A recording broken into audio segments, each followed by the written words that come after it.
Hello, everybody, and welcome to Equally Heard, Episode 4. I am here with Anthony Ianni today. Uh, Hi, Anthony. How are you doing? Good, Mark. How about yourself? I'm doing pretty good. Can you please introduce yourself? Absolutely. So my name is Anthony Ianni, and I'm the first Division One college basketball player in NCAA history with an autism diagnosis. At age 4, I was diagnosed with pervasive developmental disorder. And then at 5 years old, a group of doctors and professionals told my family that because I have autism, they told my family not to expect me not to do much or be much in life. They told my parents I would barely graduate from high school, never go to college, never be an athlete, and I would end up in a group institution with other autistic individuals like myself for the rest of my life. I wasn't told this story to my freshman year of high school, so that kind of became my motivation to go out and prove those people and then the other doubters and naysayers that had my life wrong. I had to work hard at everything from basketball to my social life and especially school. And I had a lot of support from teachers, coaches, teammates, friends, and family. So I went on to graduate from Okemos High School in 2007, where I then went on to Grand Valley State University for 2 years on a full scholarship for basketball. After things didn't work out for me there, I decided to leave Grand Valley State to go on to fulfill my lifelong dream, which was to play for a certain coach at a certain university. And that coach and university was Tom Izzo and Michigan State. I was a walk-on for 2 years. My senior year, Coach Izzo awarded me a full ride scholarship. I was a part of 2 Big Ten championship teams, a team that won the Big Ten tournament title, a team that went to a Final Four, got to play with an outstanding group of individuals who to this day I'm proud to call my brothers. But I'm proud of 2 things in my life. And the first one I've already mentioned, being the first person with autism to play NCAA Division I college basketball. But more importantly, getting my bachelor's degree in sociology from Michigan State. Now I'm a national motivational speaker, traveling all over the country, talking about my life story, autism advocacy work, as well as anti-bullying advocacy work as well. So I run all over the place. I've had some international interests as well. So that's me. Awesome. That's a great story. I definitely can relate to the whole proving people wrong Mm-hmm. because when you first get that diagnosis, I was 11 and I was told right away. So um, it was kind of a shock to me, and I was like, "That's not me." And so I kind of went out to prove people wrong. Um, I don't know what happened there. Had a quick someone try to call me. Um, but yeah, that's such an awesome story, and I'm delighted to talk to you and ask you some questions because I was big into basketball growing up. It was kind of helped me persevere through quite a bit. So that's one of the things that I wanted to talk to you about. But would you be willing to give one of your main points about when you speak about bullying and stuff like that with us today? Yeah, absolutely. So I actually have 2 main points whenever I go out and speak. The first one is be careful what you say and do to others because you never know who that person will end up being like later in life. That person we may bully, tease, or disrespect could end up being one of the greatest athletes in the world one day, one of the inventors of something bigger and better than iPhones and iPads. That individual may end up being your boss one day, and you never know. Or they could end up being one of the biggest names in the world. For example, Eminem, Justin Timberlake, Selena Gomez, Taylor Swift, Lady Gaga. Those were all celebrities who were bullied as kids, and look where they ended up today. So therefore, my point of being careful what you say and do to others, because you never know who that person will end up being like later in life. And then the last point I always make is don't just go out and be the change that you wish to see in life. Go out and make that change. Like don't just sit every day and talk about being a change. Like actually go out and make that change in life. Those are really great points. Thanks for sharing. You're I welcome. completely agree with both of those. Um, as a professional speaker, do you have any advice for others that may be looking to get in that field that have autism or another disability? Yeah, well, first and foremost, I think the biggest thing is find your biggest talking points and your biggest message and bring it all full circle. So what I mean by that is, so when I first started out, I started talking to people about my life story and growing up with autism. And then I was approached by a former colleague of mine about how anywhere between 65 and 90% of kids with autism in our country are the prime targets for bullies in schools across the United States. And so I kind of had stories. I have stories growing up being bullied because of my autism and because of my height. And so when I practiced my presentation, I made sure that I told my stories And then I brought my messaging and my stories all together to make a point, which was be careful what you say and do to others in life. So make sure that you have a main message that makes your point whenever you speak. And obviously, make sure you have a great passion and purpose for, not just being an advocate, but for motivational speaking too, because I've had a lot of people ask me, what's my biggest reason for doing what I love to do? And I have such a great love and passion for what I do. And a lot of that passion is because of, not just because I want to represent, my family, my community, and Michigan State University with pride every day, but I want to represent the autism community each and every single day to the best of my ability. And so, I ask people all the time, what are your whys in life? My whys, why do you do what you love to do in life? And my whys are obviously my wife, my two sons, but the biggest one is the autism community. So every day I wake up, it's either on my phone, on a list, or on a picture, on my screensaver, whatever. I'm always reminded every day about why I do what I love to do as a motivational speaker. So if you get into advocacy work, if you get into motivational speaking, make sure you have those whys. Why do you love to do motivational speaking? What are the reasons why? What is your passion? What is your purpose for? So if you have all those things as a motivational speaker, you're good to go, and just enjoy it, because the one thing I've learned, Mark, is in the 8 years I've done this, I got to go to so many different states, towns, communities, and meet so many wonderful, administrators, educators, professionals, and students. Like, that's what makes it fun for me, is just interacting with those individuals face to face, getting to know them, their stories, their background, and what they do in their profession. So, and just enjoy it, because it goes by quick. It just felt like yesterday I just started, and then 8 years later, I'm pretty darn good at what I do.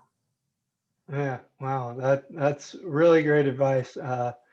I think a lot of people can definitely take a lot from that, because I think a lot of people are especially in the autism community are just naturally pushed towards advocacy when Mm-hmm. sometimes it may not be in their why, like they just may not have that why to be in there. So I think that's really great advice. You kind of may have already said this, but what would be the best outcome from one of your speeches that you give? I think for me, my goal as a speaker, Mark, is to go out and make an impact and leave an impact, even if it's only on one person. So as long as anytime I walk into a school, an event, a conference, a university, wherever, as long as I inspire one person from my presentation, my job is done. So if I've inspired just one person at a conference or at a school, at an event, my job is done. I'm good. If I've inspired the entire room full of individuals, watching my presentation, then that's a bonus for me. But I think for me, the main thing is just to go out and make an impact and leave an impact, even if it's just on one person, because that's all it takes in life. It's just to inspire one person, because that one person will go out, take your message, and not only go out and be the change they want to see in life, but they'll go out and do something and they'll make that change as well. So as long as you inspire one person, in your life, as long as you inspire one person from every time you go out and speak, that's all that matters. And that's all that should matter.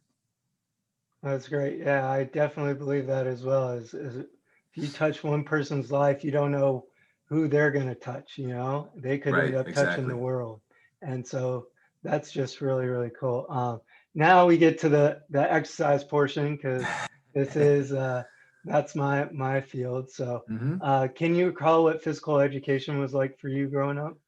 It was a lot of fun. I remember at elementary school, we played a lot of tag. We played basically any game, baseball, softball, football, basketball, etc. Floor hockey. And then when I got to middle school, like, we did all these different games. We did like volleyball tournaments. We did a game called pinball, which was my favorite. It's kind of like dodgeball, but you put a little tennis ball on top of a cone and you have to knock over the cone while getting people out. So that was always my favorite. And then high school, it was kind of the same deal. But I always felt like, PE, physical education, was always a way to kind of get away from, your studies, just kind of relieve some stress and have a little bit of fun in school. Because, I think my son asked me, he's in kindergarten, and my mom asked him the question the other day, what's his favorite part about school? And he said gym. And I was like, yep, that's my son. Because, I always feel like that if you have gym class, it's a way of just getting away from everything and just enjoying, school for a little bit. and kind of like relieving stress and just having fun with everybody. So I really enjoyed it. And, anytime we got to play dodgeball when I was in high school, that was always the best, because if you got out, 5 times by one person, you would hear it from your buddies in the hallways or during lunch. Like, how are you going to get out 5 times in dodgeball by one single person? So I really enjoyed it. And I definitely think it's a curriculum that should always be in schools, from here on out, and it should never go anywhere. That's awesome. Yeah, I loved PE. PE was my favorite Hmm. class because growing up, sports was kind of my thing. Education was farthest thing from my mind. Quick story to tell you though about dodgeball is that I actually survived like a minute of playing dodgeball when it was like one versus like 30 other people, and I somehow survived. I I love don't know that. how, I love it.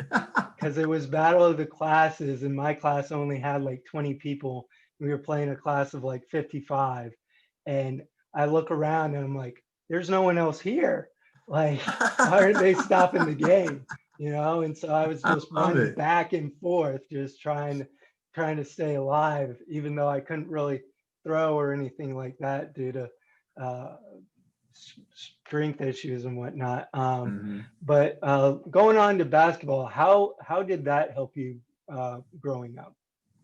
I mean, it definitely helped me learn to like communicate with others around me. And it definitely, helped me, kind of like keep things in perspective. So like I had to worry about, so when you're on offense, you have to worry about being on offense. You have to worry about the plays that are being called. And then when you get back on defense, you worry about what you have to do on defense. And so, because I know early on in my life, Mark, when I was 4 or 5 years old, my dad worked in athletic administration at Michigan State for 26 years and he retired last year.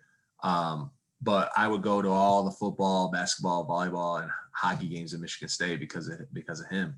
But at 5 years old, I could barely go to those games because the environment around me, just the stimulation of the arena, the crowd noises, the horn on the scoreboard, it was just too much for me. Like I would have my head in my mom's lap and just covering my ears and crying because it was so, too much for me.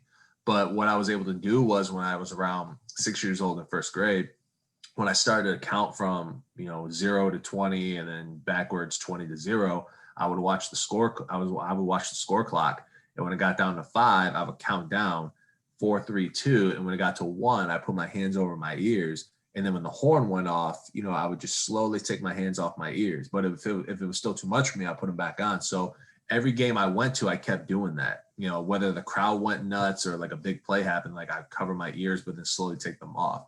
And it just got to the point where I was just so used to doing this, like I was just used to the crowd noises around me. So I was kind of like in a way controlling the environment around me. I actually told Dr. Temple Grandin this story one time, and I think she was amazed at the fact that I was able to come up with that strategy by myself, because she asked me the same question. How did you deal with the lights and the sounds and the crowd noises when you were playing basketball in college? And I kind of told her the same story I told you, and so I couldn't worry about. So when I got older to high school, we started playing on varsity basketball. Like I couldn't worry about what was going on around me. I just had to worry about what was going on the court and what play that we were running that I had to do. I had to do my assignment and do the moves that were made. So it definitely helped me, kind of think about take things one step at a time, and also be more open to people and communicate more with people, because basketball is a sport where you have to communicate with your teammates. You have to communicate with your coaches, because if you don't communicate with your teammates on defense,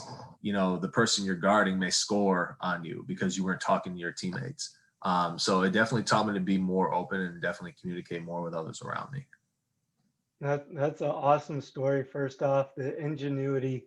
I think a lot of us that are a little bit older kind of had to deal with because we didn't have those kind of therapies to where we knew Right. about that kind of those small steps to take to help us.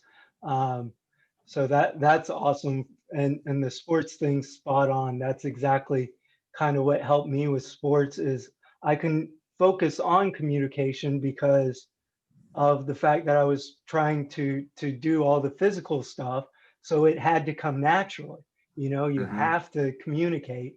And so you just naturally learn to do it while playing. So that's awesome that you learn those things. Um, even though you were a college athlete, just got to ask this, are you still Yeah. physically active today? Oh yeah, absolutely. Whether it's riding the Peloton, 30 minutes a day, whether it's going, well, before obviously the pandemic, I helped coach at Livonia Churchill High School, helped coach the girls varsity team. So whenever I got a chance, put my kids to bed, I run over to high school, do some cardio work and then do some lifting for about a half hour and then be done. But then the pandemic happened and I had to kind of get a new routine about trying to get exercising because the gyms were closed at the time. So it's either, a 30-minute bike ride a day on the Peloton, or I would go for a 4.5 mile walk, in our neighborhood just to make sure that I stay active and then I'm up and out. And so, but obviously, with gyms starting to open back up, I'm still trying to be careful, but I'm still probably doing more stuff at home and do more walking in the neighborhood. So, because even though I don't play ball anymore, even though like I'm not around it, I still try and find as many ways as I can to stay active and stay fit because I got two little ones that, I want to be around, for a long, long time. And I want to be able to play with my kids and make sure that I don't have any like nagging, knock on wood, any nagging injuries or any like sore, bones or joints or anything like that. So, I'm definitely staying active and staying healthy, for my family, my kids. And plus I've been active, my whole life, why would I want to stop?